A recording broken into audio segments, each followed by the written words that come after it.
Channel. তোমরা সবাই কেমন আছো? আশা করছি ভালো আছো, আর আমিও মোটামুটি ভালো আছি। তো আবার তোমাদের সামনে একটি নতুন ব্লগ ভিডিও নিয়ে চলে এলাম। তো তোমরা আমার ভিডিওটা পুরোটা দেখতে থাকো।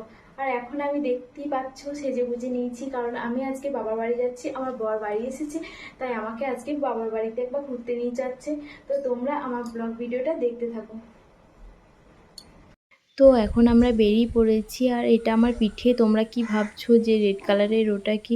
ওটা হচ্ছে একটা ব্যাট, আর আমার বর আমার দিদির ছেলের জন্য ওখান থেকে নিয়ে এসেছে। তো আজকে আমি ফার্স্ট বাবার বাড়ি যাচ্ছি বরের সাথে, বিয়ের পর এই ফার্স্ট যাচ্ছি। তো ওটাকে আমরা নিয়ে যাচ্ছি, আর এদিকে আমরা বেরিয়ে পড়েছি। আর তারপর আমাদের বাড়ির সামনেই রাস্তার মধ্যে নেমে পড়লাম, আর এখান থেকে আমার বর মিষ্টি দোকান থেকে মিষ্টি নিচ্ছিল। আর তারপর আমরা বাড়ি পৌঁছে গিয়েছিলাম। আর এখানে দেখো আমার বর খাওয়া দাওয়া করছে, কারণ আমাদের কাটোয়ায় যাওয়ার ছিল। তো এসে আর কোনো বেশি টাইম নষ্ট করিনি, ওকে খেতে দিয়েছে, ও এখানে খাচ্ছে। আর আমি ওইদিকে রেডি হচ্ছিলাম বলতে আমি তো রেডি হয়েই ছিলাম। এখান থেকে ড্রেস আর চেঞ্জ করিনি, কারণ আমরা গিয়েছি তার 10 মিনিট পরেই আমরা বেরিয়ে পড়েছিলাম। আর আমাদের সাথে আমার দিদি যাচ্ছিল, তো দিদি রেডি হচ্ছিল। আর এদিকে দেখো ওরা বেরিয়ে পড়েছে, আর চিকু ব্যাটটা পেয়েই ওখানে খেলা করতে শুরু করে দিয়েছে। আর আমরা এখানে বেরিয়ে পড়েছি, আর রাস্তাতে কেমন একটা কাদা কাদা হয়ে গেছিলো, তো ভয় লাগছিল। 3জন মিলে যাবো তো, তাই বাবা যেতে দিচ্ছিল না, তাও আমরা জোরজবস্তি একদম গেলাম। আর এদিকে দেখো আমরা চলে এসেছি। আর এটা আমাদের একটা নদী, এটা হলো অজয় নদী। তো আমাদের কাটোয়ায় যেতে হলে এই নদীটাকে পেরিয়ে যেতে হয়। আর এখানে আমরা নেমে পড়েছি। আমার বর ব্রিজটা পার হচ্ছে, কারণ ব্রিজটা বাঁশের ব্রিজ। আর এতদিন তোমরা কি দেখেছো, নদীর মধ্যে বালি থাকে, জল থাকে, আর এই নদীটায় দেখো পুরো গাছ হয়ে গেছে। আর ওখানে মাঝে দিয়ে একটা ব্রিজ করেছে, কেন জানি না, এইরকমভাবেই তো যাওয়া যেত। যাই হোক, টাকা নেবার ধান্দা বুঝতে পারছি। বর্ষাকালে হয়তো একটু বৃষ্টি হয় তো কাদা হয়ে যায়, সেই জন্য নয়তো নদীতে খুব একটা জল থাকে না। আর এতদিন দেখেছো তোমরা নদীতে নৌকা চলে, আর এইদিকে দেখো নদী দিয়ে গাড়ি যাচ্ছে, দেখতেই পাচ্ছ। আর তারপর আমরা নদীটা পার হওয়ার পর এদিকে যাচ্ছিলাম রাস্তার মধ্যে।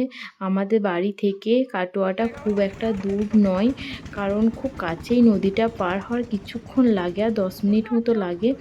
আর এইদিকে দেখো একদম মানে জ্যামে আমরা দাঁড়িয়ে পড়েছিলাম। কাটোয়াতে এই সমস্যা, বোলপুর ওই সাইডে এত সমস্যা নাই, খুব ঘিঞ্জি একটা শহর কাটোয়া।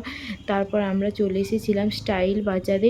আমি কোয়ার্টারে যাব, তো তাই কিছু শপিং করার ছিল। আর আমার বর যেহেতু ষষ্ঠীর সময় বাড়ি আসেনি, তাই ওকেও বাবা মা কিছু শপিং করিয়ে দিচ্ছিলো, আর ওরও কিছু কেনার ছিল, তো ও কিছু কিনছিল, আর আমাকেও কিনে দিচ্ছিল। ওখানে যাব কিছু ড্রেস কেনার জন্য। আর আমি এখানে ওয়েট করছি। আমার বর দেখো এটা পরে দেখছিল কেমন লাগছে না লাগছে। আর আমার দিদি ওই দিক থেকে একটা গেঞ্জি নিয়ে চলে এসেছে, আর এটা জামাটা আমার খুবই পছন্দের ছিল। তারপর আমরা কিছু জিনিস নিয়ে চলে এলাম, আর এখানে একটা মোবাইলের দোকানে এলাম আমার মোবাইলে কভার লাগানোর জন্য। কভারটা খুব নষ্ট হয়ে গেছিলো। তারপর এখানে দেখো একটা আখের রস খেতে এলাম। তো এখানে আমার খুবই ভালো লাগলো। এই কাকুটা এত মানে কি বলবো, এত পরিষ্কারভাবে সমস্ত কাজ করে, বলে বোঝানো সম্ভব নয়। আর এটাকে আমি ভাবছিলাম দূর থেকে এটা কি হাওয়া বেরোচ্ছে, তো এটা দেখো কুলার। যাই হোক, কীভাবে বানিয়েছে আমি জানি না, নতুন এক ধরনের কুলার দেখলাম।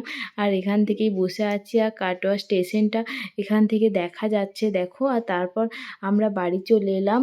তো যাই হোক, আজকের মতো টাটা, আবার দেখা হচ্ছে নেক্সট ব্লগে।